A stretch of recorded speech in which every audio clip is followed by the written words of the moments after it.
So for one thing that we've done a lot of is met the feelings of distress, like say separation distress or the impulsivity or the inattention or hyperactivity or even the defiant behaviour with a lot of sensory experiences, so swings and scooter balls and tripping timers and lots of heavy work and lots of heavy work and lots of ones that develop relationships with either their peers or ourselves, and we found that really, really helpful.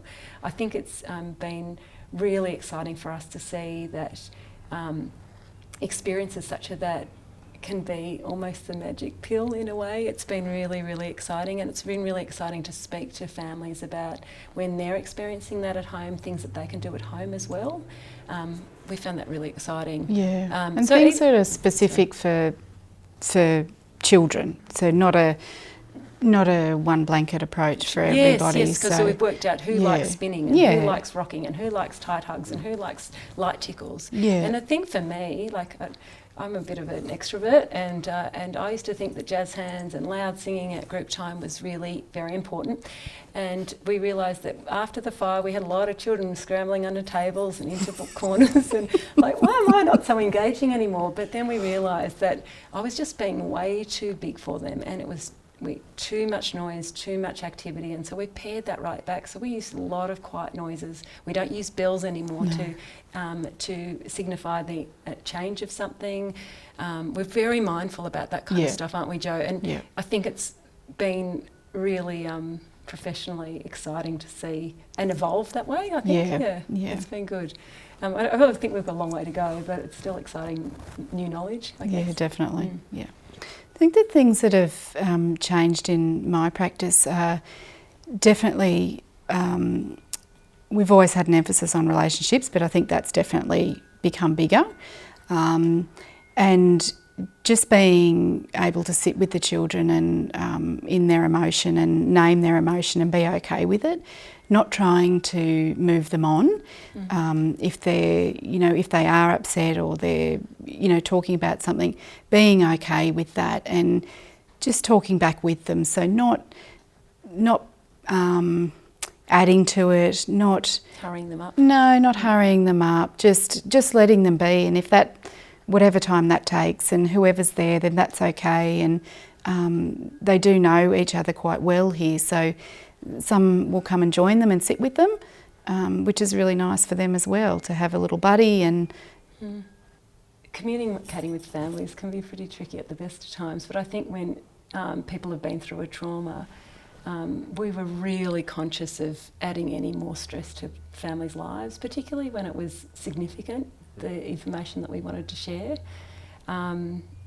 We're very mindful that some families didn't have a lot of space for anything other than trying to get through the day, and that continues to today.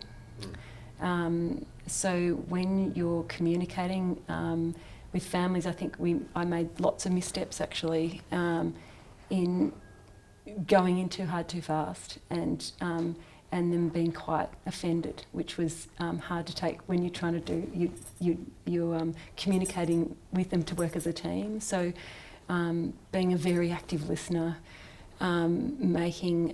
just really judging where their mood and their arousal level is at any time, giving them a cup of tea and something to eat before we start a meeting has been essential, because we work lots better with something in our tummy. Trying to build some sort of friendship or relationship with them before we jump in head first. Absolutely. And the other thing is, Jo's very good at it too, is really slowing and modulating your voice, taking your time, low and slow, as a good OT said, to help co-regulate them in that situation, has been important. And I think the other thing that we've found is having professionals also give us some information as well. So and communicating with families that we're on their team, we're working for the same purpose, and being very careful around the language we use in regards to their children and their development, and not try and make sure that we're not communicating in a way that they might perceive it as the blame game, or a way of working together as a team to support them and their family, and being very okay, I think, Jo, being okay of knowing how much space they have in their life to maybe add speech pathology or an OT that has to be an hour and a half away. So very because some of that is hugely, well, it's almost undoable for some of the families when we take into travel and cost and whatever else they've having in their life. Brain space. And hearing that their child might need significant therapy might not be on their radar. So we what can we do here? How can we make the best program for that child here? We can still keep tinkering away and suggesting things and try and find the right fit for them at that point in time, but being conscious of that and not being too judgmental and having empathy around what their life is like for them. We might not understand it, but we have to reflect that everyone's story is probably very different. Yeah.